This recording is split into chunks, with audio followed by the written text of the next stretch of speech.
Noong 2020 ay ang buong mundo ay nakaranas ng pandemya, mga kapatid, na tinatawag na COVID-19, mga kapatid.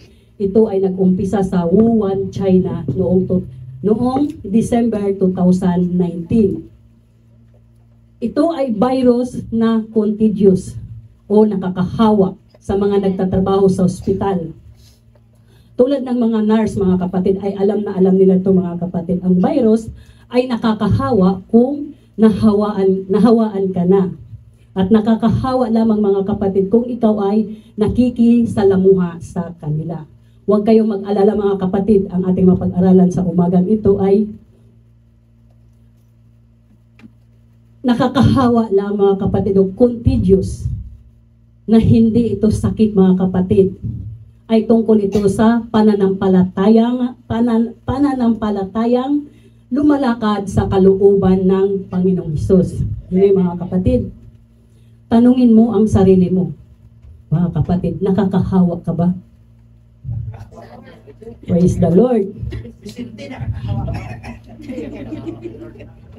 Kung isa kang nakakapagbigay liwanag sa iyong paligid dahil ibinihis mo na si Kristo sa ating mga buhay, tandaan natin, mga kapatid. Hallelujah. Hallelujah, Jesus. At ang pamagat po ng ating pag-aralan sa umagang ito, ating pagsasaluhan, ay nakakahawang Kristiyano. Praise the Lord. At ang key verse, mga kapatid, ay matatagpuan natin sa Matthew chapter 28, verse 18 hanggang 20.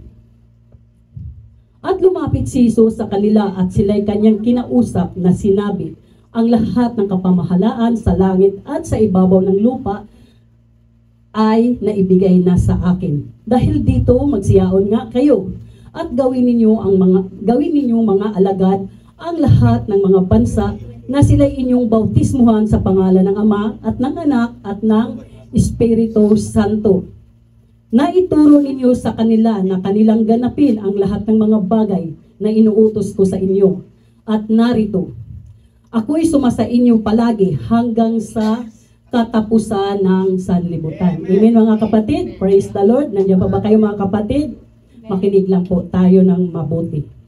Hallelujah. Ayon sa Matthew chapter 5, verse 13 hanggang 16. Kayo ang asin ng lupa, ngunit kung ang asin ay tumabang, ay ano pa ang ipagpapaalat, wala nang ano pamang kabuluhan, kung hindi upang itapon sa labas at yurakan ng mga tao.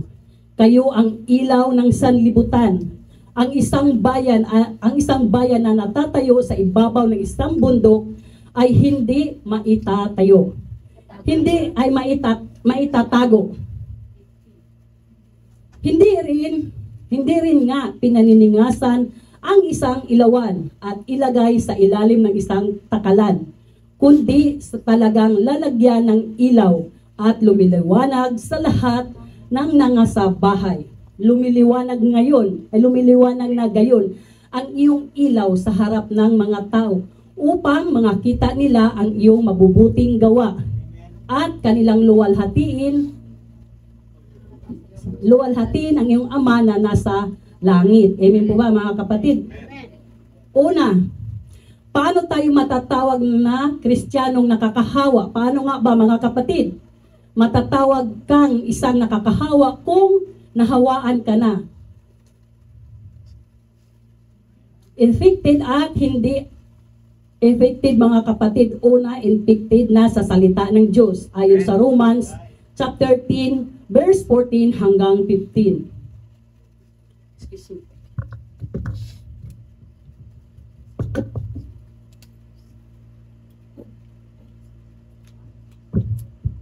Romans chapter 10, verse 14 hanggang 15. Paano nga silang magsisitawag doon sa hindi nila sinasampalatayanan?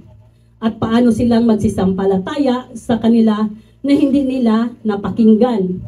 At paano silang mga kikinig na walang tagapangaral? Paano nga ba, mga kapatid? 15. At paano silang magsipangaral kung hindi sila nga sinugo gaya ng nasusulat? anong pakaganda ng mga paa niyaong mga nagdadala ng masasayang balita ng mga bagay na mabuti. Amen mga kapatid. Paano tayo maging contagious o nakakahawang Kristiyano kung hindi tayo balot ng salita ng Diyos mga kapatid? Amen. Dapat tayo mga kapatid mag-aral upang mabisa ang paghayag ng ating banal na mabisa ang paghayag ng banal na salita, ebanghelyo ng Panginoong Hesukristo. Ang sabi nga mga kapatid sa Ephesians chapter 6 verse 7, mangagbihis kayo ng buong kagayakan ng Diyos upang kayo magsitibay laban sa lalang ng dyablo. Amen mga kapatid. So mga kapatid, hallelujah. Gamitin natin mga kapatid ang sandata ng Panginoon. Paglabanan natin kung anumang mga pagsubok.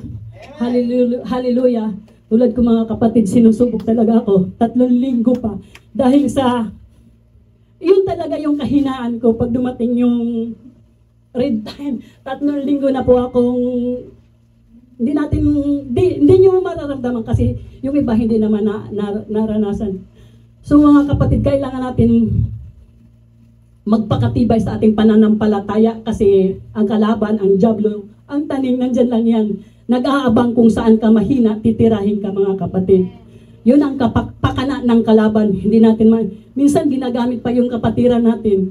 Minsan galit na galit ka, nagtatampo ka. Hindi na ako maghalimbawa sa inyo kasi naranasan ko ako mismo na nagtatampo ako. Tapos yung naiinis ako sa kanya, tapos siya nakangiti lang sa akin. Nararamdaman kaya niya yung sa loobin ko. Pero sabi ko, mga ilang araw, sabi ko, talagang pag si Lord ang mag-ano sa atin, magbukas ng isip natin, mawawala yung inis mo sa Kanya. Naiinis ka, wala namang dahilan. Kaya yun, ginagamit yun ni Taning. Kaya si Taning, yung dyablo, walang ginawa yang magaling sa ating buhay upang tayo ay manghina sa ating pananampalataya.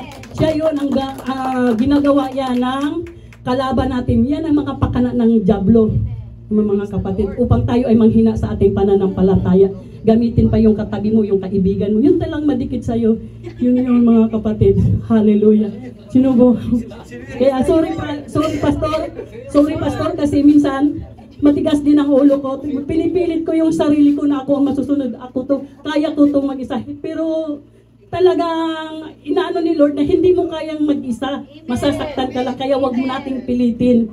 Ito mga kapatid, pangalawa, apektado. Apektado ka ba mga kapatid? Apektado ka, lalo na mga kapatid. Madalas kung may nagtuturo, nangangaral ng Bible study, dito sa likuran ng pulpito,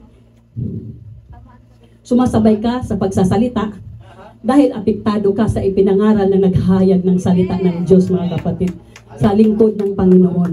Hallelujah. Maraming natutulog, praise the Lord, alive na alive kayo dyan mga kapatid. Hallelujah. Purihin ang Diyos ng bawat isa sa atin at sa mga nanonood sa online, purihin ang Diyos sa buhay nyo sa mga oras na ito. Maraming natutulog kapag may nangangaral ng salita ng Diyos kasi sila nasasaktan. Nasasaktan sila sa ipinangaral ng mga nagbahagi dito sa likuran ng pulpito mga kapatid. Sa nila na sila ang pinapatamaan, nasasaktan ka dahil may ginagawa kang kasalanan mga kapatid. Na ang nagtuturo, wala namang alam yan sa buhay mo. Isip mo lang yun mga kapatid. Praise the Lord. Hallelujah. Ayon mga kapatid sa John chapter 14 verse 6, sinabi sa kanila ni Jesus, ako ang daan at ang katotohanan, ang buhay. Sino mang maparoon sa Ama, kundi sa pamamagitan ko. Amen po mga kapatid. Praise the Lord. Pinakabahan ako. 3 taon na yata akong hindi nakatayo dito. Ito yung mga kapatid, yung verse na to madalas nating naririnig. Hindi na ito bago sa atin. Na madalas na nating online, mapa-online, mapagawain. Kumbaga mga kapatid, ito ay alam na niyo ito mga kapatid. Ayon sa Hebrews chapter 4 verse 12. Sapagkat ang salita ng Diyos ay buhay at mabisa at matalas kaysa alimang tabak na may 2 talim at bumabaon hanggang sa paghihiwalay ng kaluluwa at espiritu. Ang mga ng mga kasukasuan at utak at madaling kumilala ng pag-iisip at mga haka ng puso. Dito mga kapatid, marami ditong nalalaglag mga kapatid. Maraming mga nasasaktan, mga kapatid, nangangaral. Madalas iniisip nila na sila yung pinapatamaan, sila yung pinapakinggan. Mga kapatid, tandaan natin, ang salita ng Diyos ay para sa lahat. Huwag ka dapat, pag nagturo, may nagpreaching dito, iiyak ka kasi nasaktan ka, natamaan ka, ikaw yung pinakikinggan. Hindi ganun. Ang salita ng Diyos ay para sa lahat. Huwag natin masamain, ang mga nagtuturo dito sa likod ng pulpito. Dahil tinutuwid ka lang kung ano yung ginagawa mo, kung ano yung hindi mo dapat sila masamain, dapat isabuhay mo. Ang salita ng Diyos tinuturo sa iyo kung paano ka baguhin. Nasa iyo na yung kung ayaw mo tanggapin. May gana ka pang magtampo, iiyak ka pa. Lahat tayo nasasaktan, talaga masakit ang salita ng Diyos. Dahil ako man din ay nasasaktan. Bago ko ito pangaral sa iyo, gusto kong pumili ng verse na akma lang sa akin na hindi ako na pero wala akong magagawa. Masakit talaga mga kapatid ang salita ng Diyos, kaya wala tayong magawa kundi tanggapin natin ang katotohanan dahil ang gusto lang ng Diyos ay magkaroon tayo ng kaligtasan. Amen po ba mga kapatid? Kaya hindi tayo magtampo sa mga dito nangangaral sa atin. Dapat magpasalamat tayo mga kapatid. Dahil ang salita ng Diyos ay tumimo sa iyo at naintindihan mo at pumasok sa puso mo, naunawaan mo. Kung hindi mo nararamdaman yon, ay magtanong ka na mga kapatid, baka manhid ka na o wala ka ng pakiramdam. Iba na yun mga kapatid. Kaya pasalamat ka na nasaktan ka sa pangangaral sa salita ng Diyos dahil tumimo sa iyo ang salita ng Diyos. Praise the Lord. Amen ba mga kapatid? Maghayo at maghayag ng Ebanghelyo. Kinakailangan natin mga kapatid ang mga technique mga kapatid ng Ebanghelyo.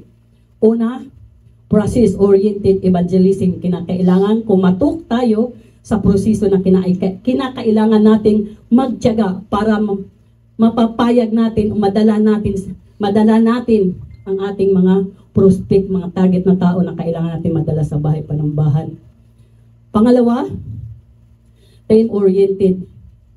Kailangan nating makibahagi sa ibang Kristiyano o kapatiran. Pagsamahin natin ang kalakasan at abilidad upang madala natin sila sa Panginoon. Pangatlo, putting others first. Huwag nating guluhin kung ano man ang kanilang ginagawa. Bagkus mga kapatid, humingi tayo ng vacant time nila mga kapatid. Pakinggan natin sila mga kapatid bago natin isingit yung atin mga kapatid. Kilalanin natin sila. Kilalanin natin sila kung ano ang pinanggalingan nila at pakinggan natin yung kwento nila mga kapatid. Amen mga kapatid. Ang pakikibagay mo sa kanila ay magbibigay daan para maibahagi mo kung ano man ang pakay mo sa kanila. Ang tao ay madaling makibagay kung nararamdaman at makita nila na tunay ka sa kanila. Kung tunay ka sa kanila mga kapatid, ikaw ba mga kapatid ay makikisama sa kanila kung hindi kanila pinahalagahan? Makikisama ka ba? Di ba hindi? Doon ka makikisama. Kahit ako mismo, di ba? Makikisama ka sa tao kung pinahalagahan ka niya. Pero kung hindi ka pinahalagahan mga kapatid, doon ka... Pero mga kapatid, hayaan natin ang Diyos ang kumilos sa kanila. Huwag natin baliwalain mga kapatid. Kapag naunawaan na nila ang Ebanghelyo, ay sila na ang kusang magbago. Amen mga kapatid. Prinsipyo ng nakakahawang Kristiyano. Abutin ang lahat ng tao at hanapin ang nawawala. Ayon sa Luke chapter 15 verse 4, ang pastol na nawawala ng tupa, aling tao sa inyo na kung mayroong 100 tupa na nawawala, ang isa ay mayroong ang isa nga sa yaon ay hindi iiwan ang 99 sa ilang at hanapin ang nawawala hanggang sa ito ay kanyang masumpungan. Amen mga kapatid. Praise the Lord. Alive na alive kayo. Purihin ang Diyos sa buhay, sa bawat isa sa atin. Hallelujah. Dito mga kapatid, pinapakita sa atin bawat isang Kristiyano, bawat isa sa ating mananampalataya na kung ang nag-backslide, mga kapatid, kailangan natin siyang i-encourage. Tawagan natin siya sa mga nanglupay-pay, nanghihina. Pero lalayo ka pa. Ako nga minsan nanghihina. Pero talaga si Lord ang magbubukas sa iyo. Kaya kagabi nga rin mga kapatid, naisip ko, hindi na ako tatawag kay Pastor, maglakad na lang ako. O yung isip ko, sa Friday na lang, talagang si Taning gumagawa yan ng kaparaanan para ikaw ay manghina. So mga kapatid, yung mga kapatid natin na nanghihina, nag-backslide, ng lupay-pay, tawagan natin mga kapatid upang din sila ay madala sa magbalik loob sa Panginoon. Amen. Mga kapatid, ayon sa Luke chapter 15 verse 8, ang babaeng nawawala ng pilak o aling babae na may 10 putol na pilak na kung nawawalan siya ng isang putol ay hindi baga magpapaningas ang isang ilawan at wawalisan ang bahay at hahanaping masikap hanggang sa ito'y masumpungan. Amen mga kapatid. Dito mga kapatid ipinapakita ang isang taong kulang sa pananampalataya ng Diyos. Sila yung mga taong kontento na sa kanilang kinalalagyan. Mga kapatid, ayaw nilang lumabas sa kanilang comfort zone. Ayon sa Luke chapter 15 verse 11 hanggang 24. Ang taong may nawawalang anak, ito yung verse na ito ay tungkol sa alibughang anak. Praise the Lord sa buhay ni Brad Rinzo na na-realize ko at nararamdaman ko dito talaga. Minsan iniisip ko habang ito nag-aaral, pwede ko ba itong isali, pero hindi mo pwedeng piliin yung gusto mo lang kasi gusto mo lang. Talaga ang salita ng Diyos ay para sa atin, masaktan ka.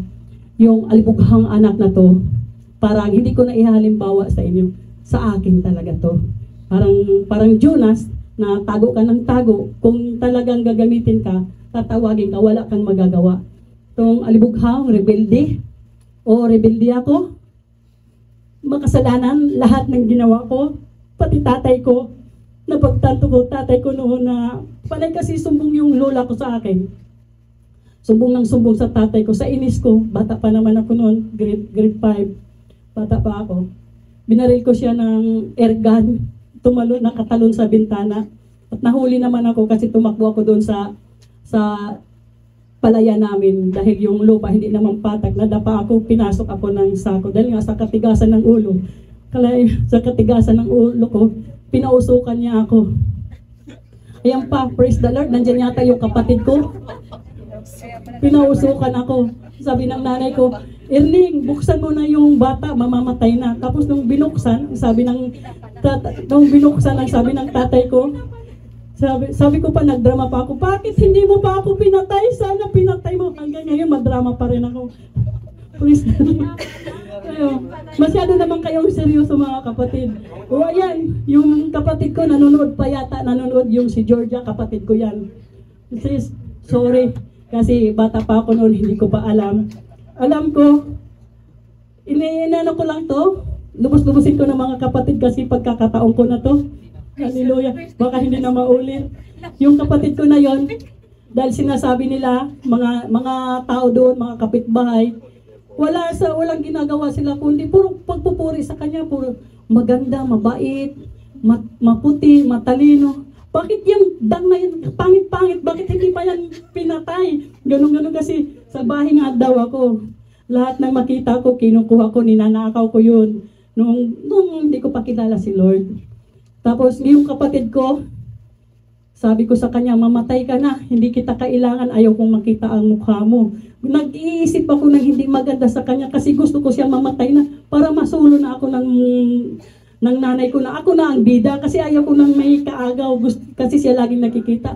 Pinatalon ko yan siya sa ilog, nabaha yun. Sabi ko, di mamatay ka na, di salamat. Bibigyan kita ng 10 piso, tumalon ka. Eh di naanod yun na buti na lang may puno ng saging, nakahawak siya doon. Nung nakaahon siya, sabi niya, Dang, Papatayin mo pala ako. Bakit hindi mo alam? Gusto ko nang mamatay ka para mawala ka na sa paningin ko kasi salot ka sa paningin ko. Tapos hindi pala.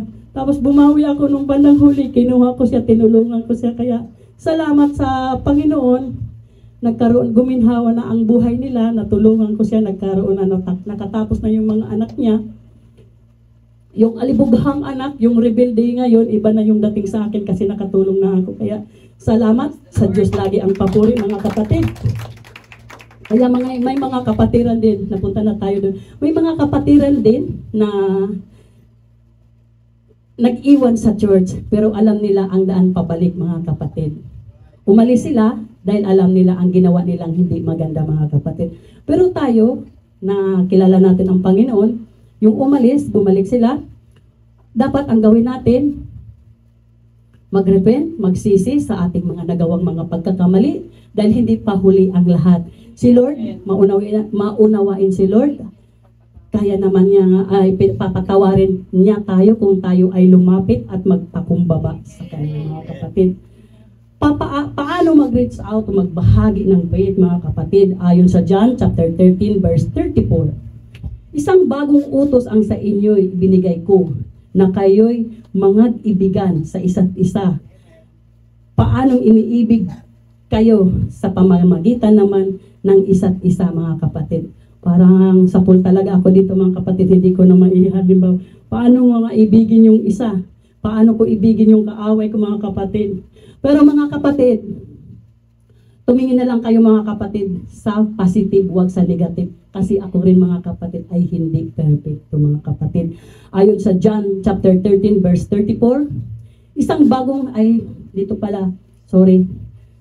sa Luke chapter 6 verse 27, datapwat sinasabi ko sa inyo, nangakikinig, ibigin ninyo ang inyong mga kaaway, gawin ninyo ng mabuti ang napupuot sa inyo. Wala tayong mga kapatid, kahit anong tago ko, mga kapatid. Sorry sa mga lahat ng nagawa kong nakapagsalita ako ng hindi maganda. Sorry Lord. Sabi ng Panginoon, magpatawa daw tayo upang patawarin tayo ng Panginoon, mga kapatid.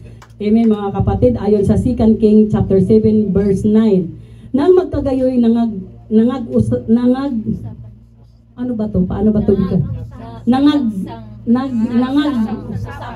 nangag-usapan sila, hindi mabuti ang ginawa natin. Ang araw na ito ay araw ng mabubuting balita at kayo'y tumahimik kung tayo'y magsipaghintay ng hanggang sa magliwayway sa kinaumagahan, parusa ang aabot sa atin. Ngayon nga'y halina, tayo magsiyaon at ating siyasatin ang sambahayan ng hari. Amen, mga kapatid. Hallelujah. Napagpasyahan nila na ibahagi ang kanilang natuklasan, na magbahagi din naman tayo ng mga pagpapala. Ayon sa Ephesians chapter 1 verse 13. Verse 3. Purihin nawa ang Diyos at Ama ng ating Panginoong Hesukristo, na siyang nagpala sa atin ng bawat pagpapalang ukol sa Espiritu sang kalangitan kay Kristo. Amen, mga kapatid. Paano magbahagi ng mabuting balita, mga kapatid, ng Panginoong Hesus? Una, maging wise, mapagmatyag, ayon sa Colossians chapter 4 verse 5. Magsilakad kayo ng may karunungan na nga sa lapas, na iyong samantalahin ang pagkakataon. So mga kapatid, maging matalino tayo, maging mapanuri, maging mapagmatyag tayo, lalong-lalo na sa mga taong hindi mananampalataya, mga unbelievers. Huwag natin sayangin ang bawat pagkakataon. Amen, mga kapatid. Ang Diyos ay laging nagbibigay ng pagkakataon, nagbukas ng pintuan para sa atin. Kaya lang tayo, mga kapatid, ang nagsasara ng ating mga puso dahil sa ating mga pag-uugali. Halimbawa natin, mga kapatid, sa John chapter 3 verse 3 hanggang 5. Sumagot si Jesus at sa kanya'y sinabi, katotohanan sinabi ko sa inyo, maliban na ang tao ipinanganak na muli, ay hindi siya makakakita ng kaharian ng Diyos. Sumagot si Jesus, katotohanan sinabi ko sa inyo, maliban na ang tao'y ipinanganak ng tubig at ng espiritu ay hindi siya makakapasok sa kaharian ng langit, mga kapatid. Amen po ba, mga kapatid? Amen. Ang tumutukoy dito, mga kapatid, sa talata, ang kapanganakang muli sa pangalan ng Panginoong Jesucristo na matatagpuan natin saan natin matatagpuan, mga kapatid? Sa Acts chapter 2 verse 38. May mga ibang sikta, mga kapatid, ibang relihiyon na hindi sila sumusunod sa tamang bautismo. Pangalawa, maging mapang-akit ayon sa Colossians chapter 4 verse 6. Ang inyong pananalita naway laging may biyaya na magkalasang asin upang yung maalaman kung ano ang nararapat ninyong isagot sa bawat isa. Amen po ba, mga kapatid? Yes. Sapul na sapul talaga ako dito sa mga verse nito, mga kapatid, bago ko ipaliwanag sa inyo. So mga kapatid, sikapin natin ang ating pananalita na ito'y kaaya-aya, lalo na sa mga kapatid na sa ating mga kausap, na ang ating pananalita, pakikipag-usap, na tayo ay sumunod ng tama. Kung tayo ay kinakausap, sumagot tayo ng tama sa mga nagtatanong sa atin. Hindi yung tinanong ka lang, "Dang, kumain ka na? Bakit? Dala ko ba ang kaldero?" Nung dati pa yung mga kapatid nung nasa sanlibat. Pero ngayon pag sumagot, tinanong ka, sasagot ka ng maayos, mga kapatid. Amen. Ang binhi. Ano yung binhi, mga kapatid? Ang binhi sa amin ay yung similya. Similya, binhi, buto, or seed. Isa lang yun, mga kapatid. Ayon sa Luke chapter 8 verse 11, ang seed ay ang salita ng Diyos. At ang salita ng Diyos ay ang Ebanghelyo, mga kapatid. Ayon sa Romans chapter 1 verse 16, sapagkat hindi ko ikinahiya ang Ebanghelyo, sapagkat siyang kapangyarihan ng Diyos sa ikaliligtas ng bawat sumasampalataya, una sa Hudyo at gayon din sa Griego, mga kapatid. Mga kapatid, dapat, mga kapatid, hindi tayo mahihiyang ibahagi natin ang salita ng Diyos. Lalo na sa mga unbelievers, hayuan natin sila, mga kapatid, upang sila ay makaalaman din at magkaroon din sila ng kaligtasan. Praise the Lord, hallelujah. Conclusion na tayo, mga kapatid. Praise the Lord, alive kayo, mga kapatid. Conclusion na. Ayon sa Matthew chapter 5 verse 13 hanggang 16, kayo ang asin ng lupa, ngunit kung ang asin ay tumabang, ay ano pa ang ipagpapaalat? Wala nang anumang kabuluhan, kundi itapon sa labas at yurakan ng mga tao. Kayo ang ilaw ng sanlibutan. At ang isang bayan ay naitatayo sa ibabaw ng bundok ay hindi maitatago. Hallelujah. Nandiyan na pala yung alaga ko, nakalimutan ko. Hallelujah. Hindi rin nga pinaniningasan ng isang ilawan at ilagay sa ilalim ng isang takalan, kundi talagang lalagyan ng ilaw at lumiliwanag sa lahat ng nasa bahay. Lumiliwanag na ngayon ang iyong ilaw sa harap ng mga tao upang makita nila ang iyong mabubuting gawa at kanilang luwalhatiin ang Ama na nasa langit. At ang nasa langit, amen, mga kapatid. At ang talata, mga kapatid, ayon sa talata, mga kapatid, tayo ang ilaw at asin. Ang asin ay nagbigay lasa sa ating pagkain. Hallelujah.